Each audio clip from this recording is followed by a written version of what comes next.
बेटी बनी बहू। ये कहानी उस डरी हुई लड़की की है जिसकी शादी 3 महीने में तय हो चुकी है। अरे क्या रमा, क्यों उठ गई बेटा इतनी जल्दी? थोड़ी देर और आराम कर लेती ना। नहीं माँ, ठीक है, कोई बात नहीं।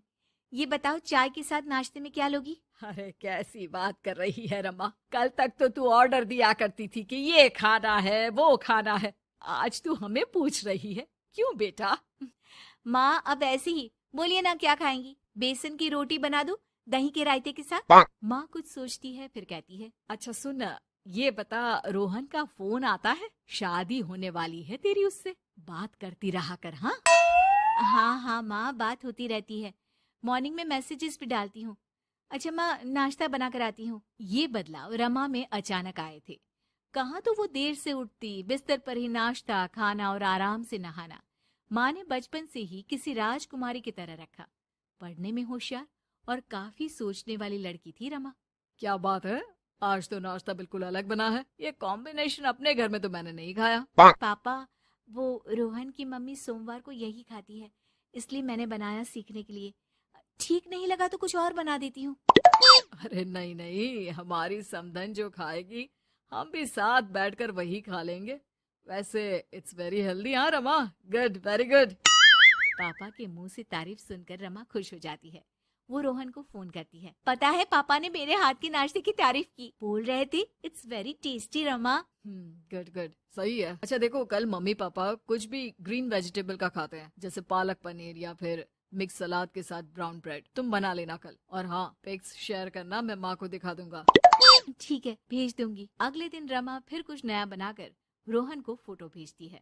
अपनी माँ को दिखा देना, ये मैंने बनाया है। तभी वहाँ उसकी माँ आ जाती है। ये क्या बेटा, ये हाथ कैसे चल गया तुम्हारा?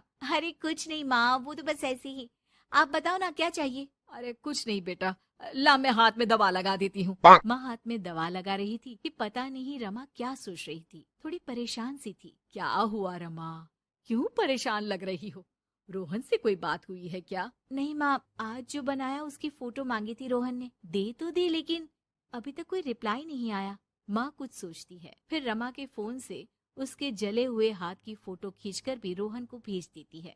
अरे माँ, ये क्या कर रही हो? वो सोचेगा कि मुझे काम करना आता ही नहीं। हाँ तो सोचने देना, पढ़ाई में नहीं मिल पाता था वक्त, जितना सीखा है काफी है। वक्त के साथ ही खाना बनाना, घर संभालना सब कुछ आ जाता है। थोड़ी देर में रमा के फोन का मैसेज बजता है।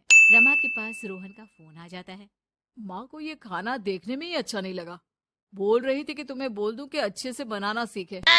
ना हो तो कोई क्लास ज्वाइन कर ले, मैं पैसे दे दूंगा।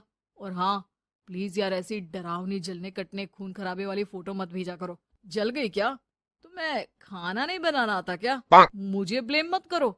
मैंने ब्लेम करने के लिए नहीं, बस अपनी सीरियस एफर्ट दिखाने के लिए ये फोटो भेजी थी। वैसे भी मैंने नहीं, मॉम ने भेजी थी, पता नहीं क्यों। ओ यार, तुम्हारी मॉम क्यों इतना इंटरफियर कर रही है? वैसे अभी ये हाल है तो बाद में तो वो हमारे घर में ही ताक जाग करती रहेंगी। उनसे कहो कि मैं तुम्हें उस घर के लिए तैयार कर रहा हूँ जहाँ अब तुम्हें पूरी जिंदगी रहना है। रमा को रोहन की बात ठीक नहीं लगती। वो फोन रख देती है, लेकिन सोच में पड़ जाती है कि आखिर वो ये बात माँ को बताए कि नहीं। अब हर वक्त या तो वो रोहन का बताया खाना बना रही होती है, या उसके कहने पर उसकी पसंद की टीवी शोज, वेब सीरीज या फिर किताब पढ़ रही होती है। क्या बात है रमा, आजकल मैं देख रही हूँ कि तुम बहुत परेशान सी रहने लगी हो। कोई बात हो तो बता दो बेटा।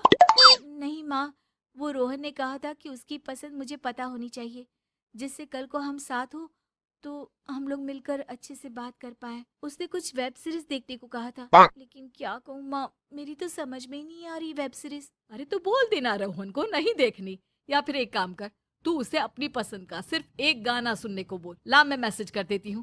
ना ना माँ, आप तो रहने दो। पिछली बार भी जब मैंने उसे बोला कि आपने मैसेज किया है तो वो गुस्सा हो गए थे। अच्छा, क्या बोल रहा था? यही कि माँ क्यों इंटरफेयर कर रही है, मैं तुम्हें उस घर के लिए तैयार कर रहा हूँ जहाँ तुम्हें पूरी जिंदगी रहना है। माँ अब समझ जाती है कि रोहन उसकी रीमा के लिए ठीक नहीं है।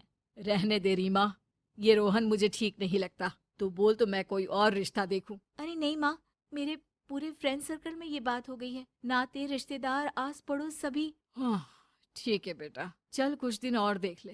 लेकिन ये मत सोचना कि यहाँ शादी नहीं हुई तो कुछ बुरा हो जाएगा। ये देखना कि इससे शादी हुई तो भविष्य कैसा रहेगा। समझी? प्यार, विश्वास और इज्जत से बढ़कर कुछ भी नहीं है। रीमा माँ की बात पर हाँ बोलकर वहां से चली जाती है। अगले रोज रोहन का फोन रीमा के पास आता है। मैंने तुम्हें एक स्किन डॉक्टर का फोन नंबर दिया है। माँ बोल रही थी कि तुम सांवली हो और दिखने में भी नैन नक्श थोड़े। एक काम करो ना, तुम इनसे अपना ट्रीटमेंट शुरू करवा लो। होप कि थोड़ी देखने लायक हो जाओ। आज तक रीमा से किसी ने इस तरह बात नहीं की थी। वो ये बात सुनकर सीधे शीशे के सामने खड़ी हो जाती है।